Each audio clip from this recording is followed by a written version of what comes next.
It was 2001. The Dreamcast was on the verge of death, until eventually, it died. But honestly, I don't give a shit. It had Sonic Shuffle on it. There was no way a console with a game like that was going to last more than 2 seconds. Luckily, it went out with a bang while simultaneously pioneering the end of a rivalry between the two big boy developers. Yeah, that's right. I'm just going to get to the point and say that I'm reviewing Sonic Adventure 2 Battle, baby. Yes, Battle. I'm not recording the Steam version like I did for Sonic Adventure. I decided to play the GameCube version with crisp, progressive scan mode quality. Enough with the introduction. Get on that rail, or car, because we're going for a ride. Wow, he's fast. Hey, it's not his speed. He must be using the Chaos Emerald to warp. Dumbass!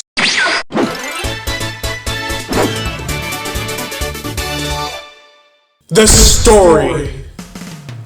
Okay, so this game has quite the story, I must say. Before we get into it, yes, there are 2 perspectives on this game's story instead of Sonic Adventure's 6 perspectives. The game chronologically starts with the Dark Story, with Dr. Robotnik when he storms the underground military base looking for his grandfather's secret project, the ultimate life form, Project Shadow. This is shown to be a small compact hedgehog whom Eggman mistakes for Sonic at first. But because he actually has fucking eyes, he can tell that that's not Sonic. Seriously, what is up with this damn cast? This is basically where the plot starts, and Shadow does some illegal shenanigans in the military mistakes me for the likes of you! Yeah, Sonic got arrested. That's fun, right?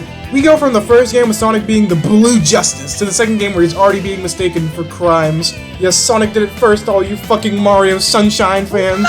Shadow tells Eggman to meet him at the Space Colony Arc, where they can further their discussions of what to plan. Meanwhile, Sonic is imprisoned, with Tails and Amy looking to break him out. Lastly, Knuckles is looking for the missing pieces of the Master Emerald once again, after a desperate attempt to prevent Eggman from Rouge from stealing it, with Rouge also looking for the pieces because all the world's gems are hers to keep. All these storylines are at odds with one another, and it's cool to see the story in 2 different perspectives. That I like more than Adventure 1 when you had to see it 6 times. Kind of unnecessary if you ask me. Eventually, everyone ends up in space as Dr. Eggman and Shadow plan to use the Eclipse Cannon in order to threaten the Earth, and Rouge is working with them in order to get intel on the ultimate life form and to get jewels. Team Sonic, and Amy, I don't really know why Amy is even here other than talking to Shadow at the end, but anyway, Team Sonic manages to get into space through Dr. Eggman's secret pyramid base. The Space Colony Arc is the research facility that was abandoned 50 years ago, and is the catalyst for the major events that happen within the game. People meme on it due to a certain fandom, but Robotnik literally shot the fucking moon in half! Do you know how much of an impact that has on the Earth? I mean, this dude just doesn't fuck around. What? I mean, you're not wrong. The gameplay. Oh yeah, this is happening. In terms of gameplay, this game is basically Sonic Adventure, but without the bullshit, right? Well, yes and no. I feel like it's necessary to talk about this. Sonic Adventure has 6 gameplay styles, yes? Sonic Adventure 2 has 3 this time around, and they are arguably the best 3 that were in the first game. You would think that would be an absolute win, right, Hulk? Well, no, because this game has its own bullshit. And they take these gameplay styles and slightly butcher them with the change in physics. What the fuck? I mean, you can obviously tell Sonic does not control like how he does in Adventure exactly. These new additions to gameplay such as the somersault, rail grinding, and actual turrets that you can shoot from the mechs instead of just fucking energy beams is nice. Not to mention all the upgrades that are in this game.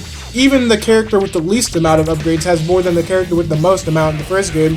No, the fucking lure power-ups don't count. Don't even type that shit in the comments, I swear to God.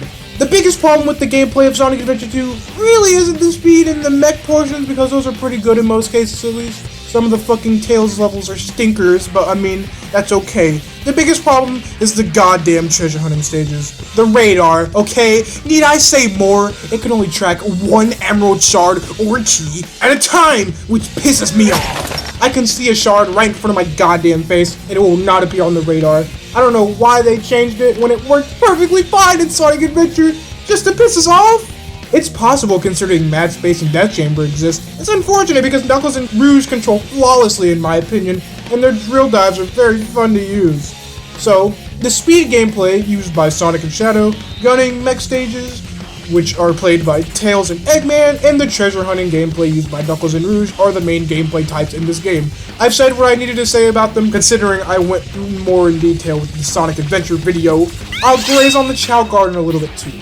It's not my cup of tea, but I know that there's a lot of people that love this shit, and I can see why. I only ever really tried to play it to get emblems and then give up after a little while because of how fucking long it takes. So instead, I just go there to bitch slap a Chow.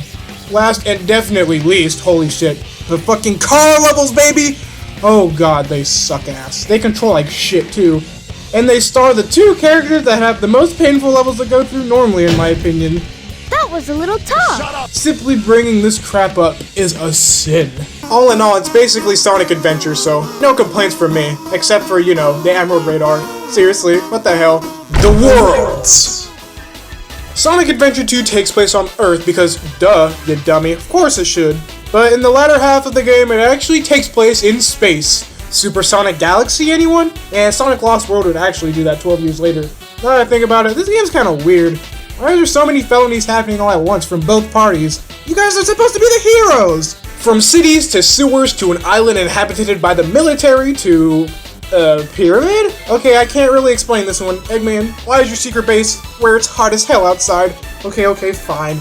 I guess a pyramid base is normal compared to a whole mountain with rocks shaped like jack-o'-lanterns and rails all over the goddamn place.